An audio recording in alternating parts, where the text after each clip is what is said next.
Hi there and welcome back to the channel. Today I'm going to tackle the issue of animal welfare in Portugal. I know it's one that a great number of expats in the country are deeply concerned about.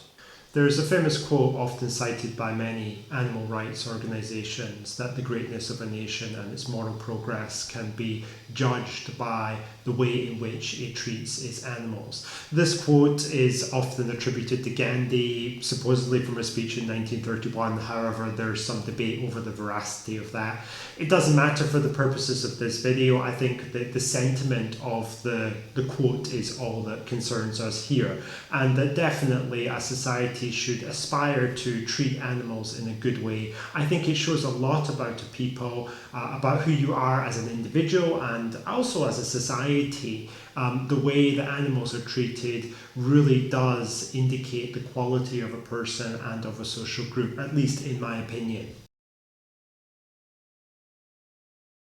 So right off the bat, let me just say that based on my time in Portugal, which has been just over 3 years now, I find that the treatment of animals here is somewhat distressing and certainly doesn't meet the same standards that you would expect in a European country, and I would say it's nowhere close to the UK, although of course it is significantly better than other places that I've lived around the world. For example, in China, the situation is even more dire when it comes to animal rights. But you know, Portugal should be aspiring to reach the higher levels of animal rights protection and animal welfare. They shouldn't be trying to, compare themselves to places like China, which, are basically hopeless cases in my opinion, and there's very little that will ever be done to improve the situation there.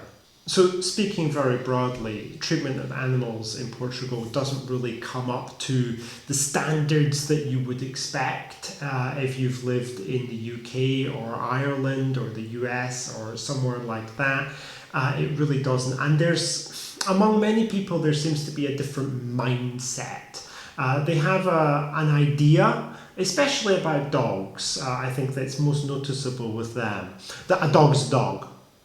It's not a family member for many people here. It's not necessarily even a companion. It's more of a functional animal. That is a way of thinking that I have met quite a lot here. And it's also something that I met when I lived in China. So it's by no means unique to Portugal. So in this video, I'm mainly going to be talking about the treatment of what we would call domestic animals, though it's debatable whether Portuguese people necessarily classify these animals as pets and domestic animals or not, because many of them are in a rural or semi-rural context, like living on farms or whatever in the countryside. But anyway, fundamentally dogs and cats here. I will also touch on farm animals a little bit later in the video. So the situation for dogs and cats, one of the most worrying things in Portugal is that there is a lack of sterilisation here. Very few people around me, Portuguese owners of dogs, have the tendency to neuter their animals. I think the same goes for cats as well. And the result of that is very predictable. It's the same situation that you see in places like Thailand, for example, where, of course, the dogs go forth and multiply. And it can be quite distressing to see, very, very thin mother dogs trying to bring up puppies basically in a derelict building or at the side of the road or under some stones in some cases, which I and many of my friends here have seen. And these are situations which are very real. Both I and my friends here have met that kind of thing happening. For example, my neighbours, Portuguese neighbours, they have a female dog. I've been living here for about 18 months and she's already had 2 litters and she seems to be pregnant again. Just in the last few weeks, there were hordes of male dogs, basically camped out around her house, waiting to be accepted. I don't know exactly how it works in the dog world, but there's been quite a bit of mating going on, and I fully expect that she's pregnant again and will deliver her puppies in a few months. You know, having female dogs or male dogs in an unsterilized condition, and if you just allow them out, you know, to roam free, which many Portuguese owners seem to think is absolutely fine. You see a lot of dogs with collars on, indicating that they're owned, but they're out. They're out free basically all day, sometimes in small packs. And of course getting into other kinds of trouble, you know, chasing people's cats, going into people's gardens and destroying things. I had dogs come in and take my shoes. They weren't stolen, but they were like moved around. I found them at the back of the garden. You know, none of that is good, and it doesn't really indicate responsible pet ownership. The opposite of dogs being loose all the time is dogs tied up, which in my opinion is worse. At least if the dogs are out, you know, you've got problems regarding the amount of puppies and stuff that you're going to find. But it really breaks my heart when I walk past people's houses and I see big dogs tied on very, very short ropes. They're tied to trees, or they're tied to poles or stones or something like that. And that's their life. You know, they are there every day. Rain, hail or shine, they're there. I walk past them frequently because I love to walk, so I walk in the morning and at night for several hours, and I'm passing dozens of houses and I'm seeing a very, very similar situation in each one. One or more dog tied up in the garden, usually barking aggressively, and with a range of movement of maybe 5 to 10 meters based on the length of the rope. Sometimes they chew through the rope and get out, and that can be good for them, I suppose, but maybe bad for others because they're usually not very well socialized, these dogs. I mean, they're kept as semi-guard dogs, I suppose. And there was a recent case in my neighbourhood where an expat lady was out walking her dogs, and she was attacked by one of these dogs that had got off of its rope, and she was hospitalised. It became a court case, and finally, after a lot of rigmarole, the Portuguese owner finally paid compensation to her, but he wasn't exactly willing to do that. Needless to say, these dogs that are tied up, they basically never go out. I walk a lot, as I've just mentioned. I meet expats walking their dogs. I almost never meet Portuguese people out walking their dog. I'm not saying it hasn't happened, it's happened a couple of times, but it's very rare. And it's usually an older Portuguese woman who lives around here and she's out with a couple of small dogs that she has. As for the big dogs, I just never see them out, ever. Not on a lead, not accompanied by people, just never out. They just stay where they are, leading their sad existence. I suppose even worse than being tied up would be being caged. Now, there are many Portuguese people who are fond of hunting. Hunting is another topic that I'm not going to touch on today. Obviously, I don't love it. You know, as someone who goes walking in the forest quite a lot, along the forest trails anyway, not amongst the trees, I don't like the fact that we have hunting days on Thursdays and Sundays for about half the year. Absolutely, I do not love that because it's a risk. I know that some of these guys aren't very great and they're not very experienced, and there are accidents. You know, people have actually been killed. You know, usually other hunters shot by other hunters, but it could be me. You know, it could be normal people just going about their business. So I'm definitely not a fan of hunting, although I know for some animals it does have a role to play in culling the population when it's become excessively large. I won't dispute that. But anyway, one bad habit that hunters have is that they keep hunting dogs, and they cage them for almost the entire year and take them out when they are hunting, which is only for a couple of days a week sometimes. They don't go out every week, usually. Not everybody goes out hunting every week. It's just very much an occasional activity, a pastime. And these dogs are caged. They're caged in very small concrete cages, and it's just nasty for them. A variation on this is that they are sleeping tied up, and they're sleeping under an oil drum. You know, there's half an oil drum, a metal oil drum, absolutely freezing in the winter, absolutely boiling in the summer, and that's how the dogs exist. Caged animals, animals that are tied up, they're aggressive, they're not socialized. I really think it's a terrible existence, and many of them look very thin as well. I don't think that they're sufficiently well nourished. I think it's an indictment of the people who own these animals that they're keeping them in those kind of conditions. And this is common. It's not at all rare. You don't have to go very far to find this kind of thing. And to me, it really says a lot. In my neighbourhood, people will think nothing of going away for 3 or 4 days and just leaving their dog. You know, it's happened when my dog was in heat. I had several male dogs that were basically camped out around my house.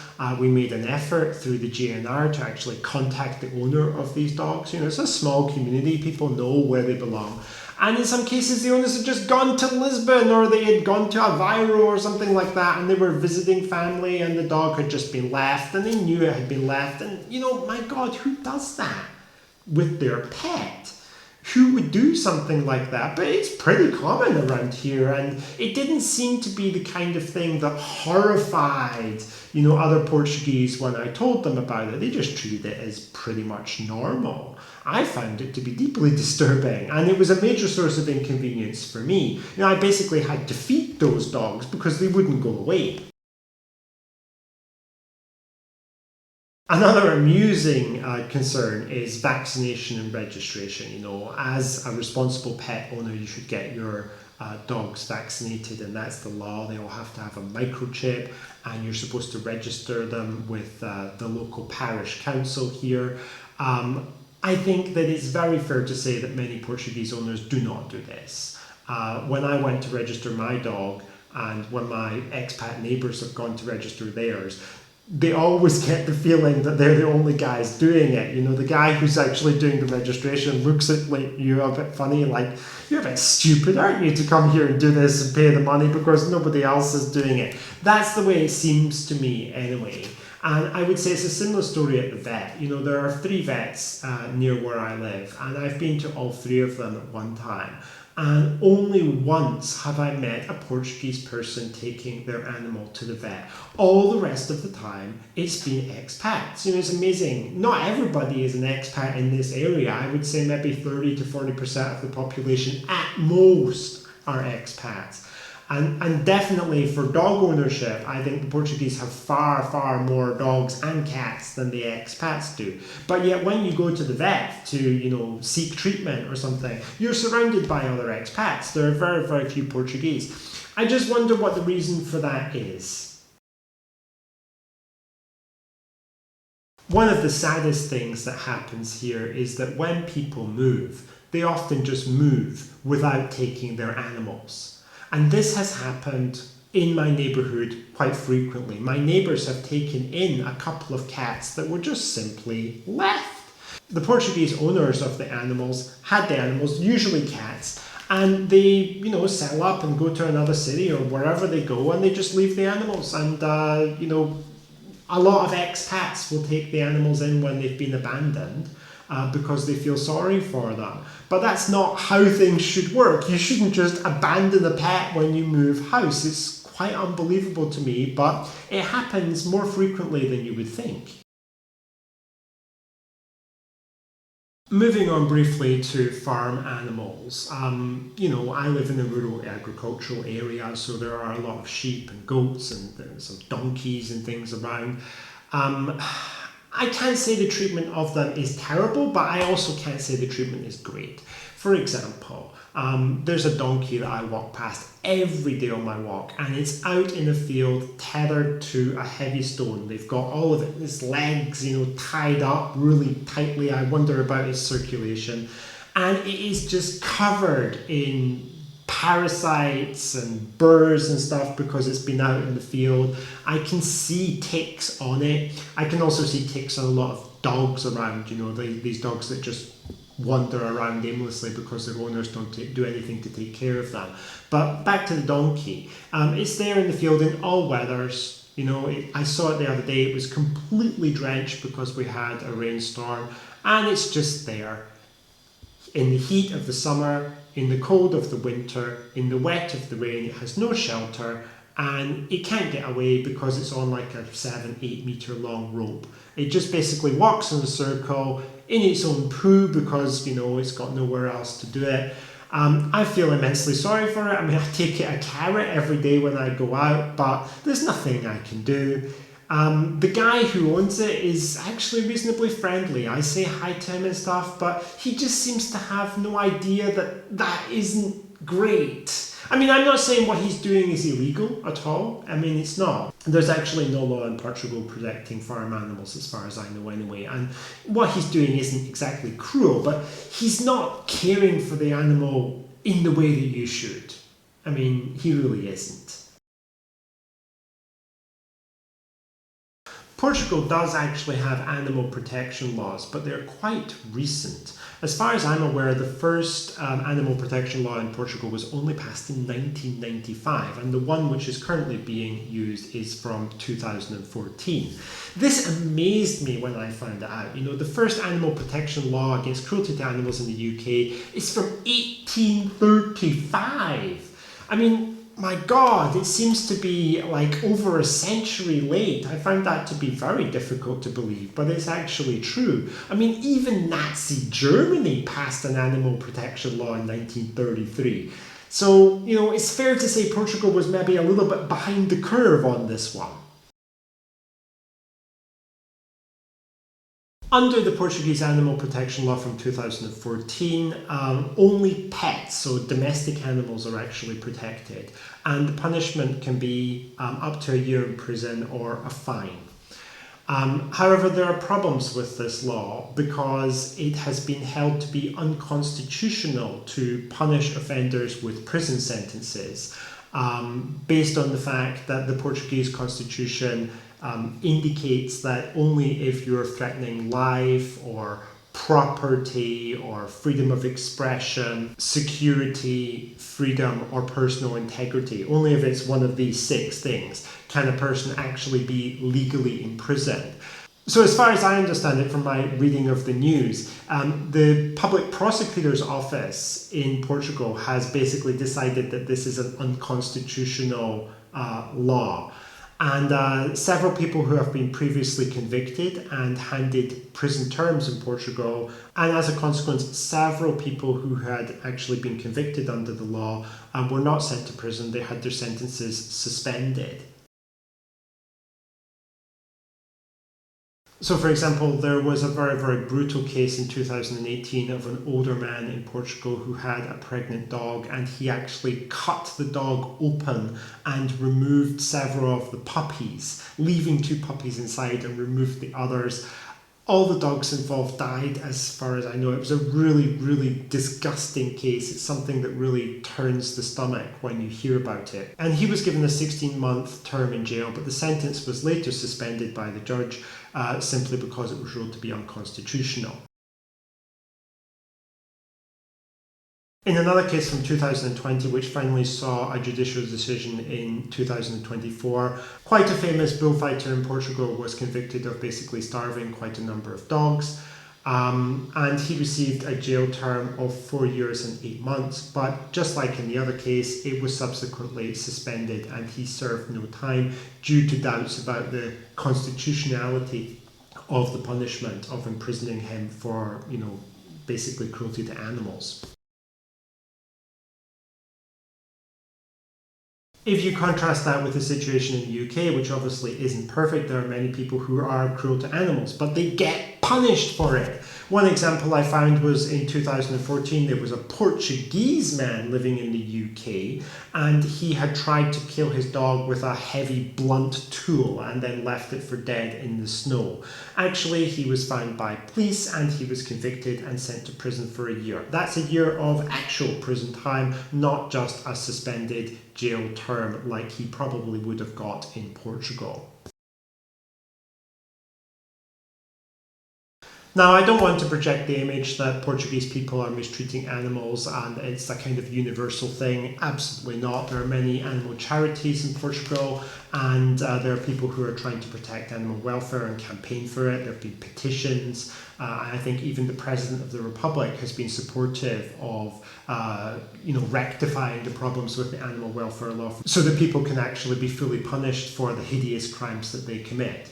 However, there is definitely a problem in Portugal with animal welfare. Not only are levels of animal welfare not very high, a lot of people just don't have the mindset that animals really are worth taking care of or that they have value. And as I said earlier, it's a mindset that I've also met in some other countries, like for example China. I think there's a lot of work to be done to try to change that, because it's a kind of like a cultural thing. It's a belief that people maybe had for a very long time in their life, and it's maybe passed down through the generations, and it takes time to change. And of course there are animal charities, and these are growing. As there are more and more expats coming to Portugal, I find that many of them want to get involved in helping to improve animal welfare. There's a quite famous YouTuber that I know called the Portuguese, and he's heavily involved with the municipal kennel in his part of Portugal, and he's trying to make videos to get dogs adopted, and I really commend his effort. Unfortunately though, there are also animal charities which are less good in Portugal, and some of them are just maybe presenting a facade of being an animal charity. I will share one example of this from one of my neighbours. She and her husband discovered a dog that was heavily pregnant, had no owner, and they decided to feed it because it was pregnant. It's obviously not a good condition to be in when you're pregnant, not to have food. The dog subsequently had its puppies somewhere outside, which they found, and they continued to feed the dog so that she was supported through the pregnancy. They didn't actually move the dog into their home because they have cats, but they did their very best to try to support the dog by giving her food and care. And subsequently they contacted an animal charity somewhere in the Coimbra area. I don't want to name names. And they spoke to the owner of this charity, and she told them that she would happily take the puppies. There were 5 puppies if they paid €35 each for the cost of microchipping and vaccination. So my friends agreed, and they paid this money. So there were 5 puppies, so that was €175 they paid over to this animal charity. And they thought that they had done a good thing. Now, about a week later, they were actually in the vet for one of their cats, and they came across one of the puppies because they recognised them. They had spent a lot of time with them as they were growing up outside. And they talked to the Portuguese couple who had adopted the puppies, and they confirmed that, yeah, we adopted them from this animal charity, and we had to pay €35 for vaccination and microchipping. But the woman hasn't done the microchipping or the vaccination, and when we keep on calling her about this, she just hangs up on us and ignores us. So that's a clear example of someone who's in like the animal business, and she's using the idea of being an animal charity is somewhat of a front. She's taking money from the expats who sent the puppies in for vaccination and microchipping. She's taking money from the people who adopt the puppies for the same thing, and she's not delivering what she promises. She's just simply making money from the animals and from the people who want to try to improve their plight. So, I mean, it pays to be wary in Portugal. There are definitely people and organisations like that involved in the animal business in Portugal, and their standard of ethics maybe isn't very high. So just in conclusion, in my opinion, animal welfare in Portugal is something which is of serious concern to a number of people. If you come here as an expat, you're likely to be disturbed by some of the things you see, particularly with dogs, because I think it's the most common, it's the most visible, but it could be with other kinds of animals as well. And you might find yourself in the position of having to adopt an animal which has been abandoned by somebody who's just gone. It seems to be quite a common situation.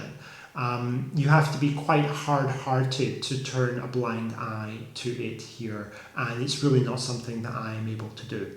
So that'll do it for me about this rather sad topic. I hope people found this video informative, and I will see you soon in the next one.